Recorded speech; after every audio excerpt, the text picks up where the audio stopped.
لي صدري ويسر لي أمري واحلل عقدة من لساني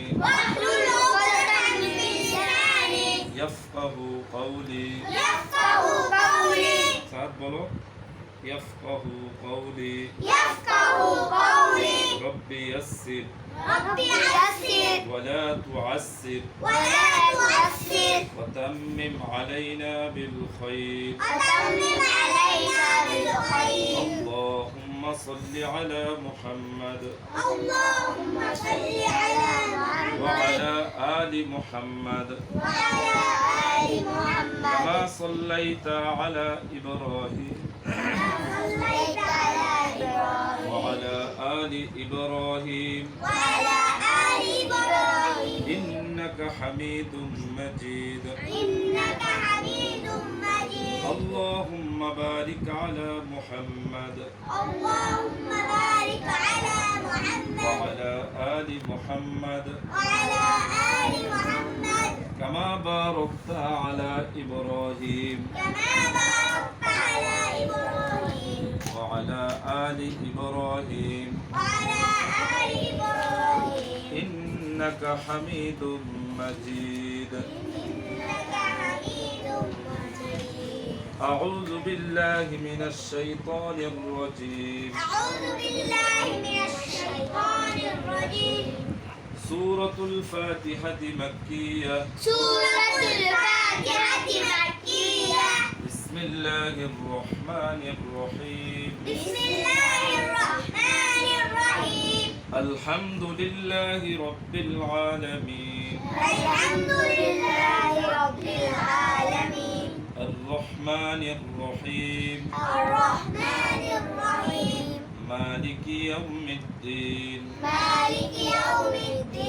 إياك نعبد وإياك نستعين اهدنا الصراط المستقيم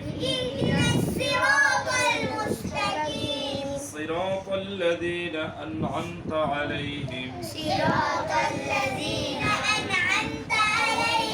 غير المغضوب عليهم ولا الضالين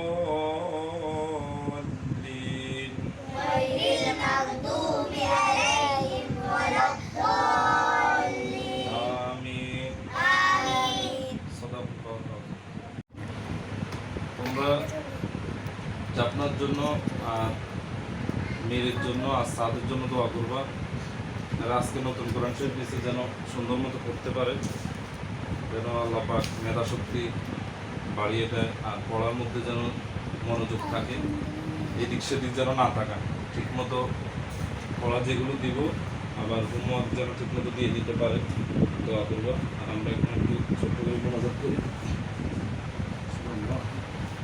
اللهم آمين ربنا ظلمنا أنفسنا وإن لم تغفر لنا وترحمنا لنكونن من الخاسرين رب ارحمهما كما ربياني صغيرا رب ارحمهما كما ربياني صغيرا رب العالمين তোমার একটা বান্দি দুইটা বান্দা ছোট, আয় আল্লাহ পাক আজকে নতুন তোমার কোরআনে তেলাওয়াত শুরু করবে, তোমার কোরআনে কারীম থেকে আজকে তেলাওয়াত শুরু করবে নতুন। রব্বুল আলামিন সুন্দর মতো যেন তাজবিদ অনুযায়ী আয় আল্লাহ পাক বিশুদ্ধ তেলাওয়াত করতে পারে সেই তৌফিক দান করো রব্বুল আলামিন। কোরআনের মধ্যে যে গ্রামারগুলো আছে, তাজবিদগুলো আছে, মাখরাজ সিফাত, সেই মাখরাজ সিফাত তাজবিদ অনুযায়ী যেন তাওকিদ অনুযায়ী যেন তেলাওয়াত করতে পারে সেই তৌফিক দাও। আয় আল্লাহ পাক আমাদের সকলকে তুমি কোরআন অনুযায়ী চলার বলার তৌফিক দাও। আয় আল্লাহ পাক কোরআনের মধ্যে তুমি যে হুকুম আহকামগুলো বলছো, আয় আল্লাহ পাক হুকুম আহকামগুলো মানার তৌফিক দাও। আয় আল্লাহ পাক হালালকে হালাল, হারামকে হারাম মেনে আমল করার তৌফিক দাও।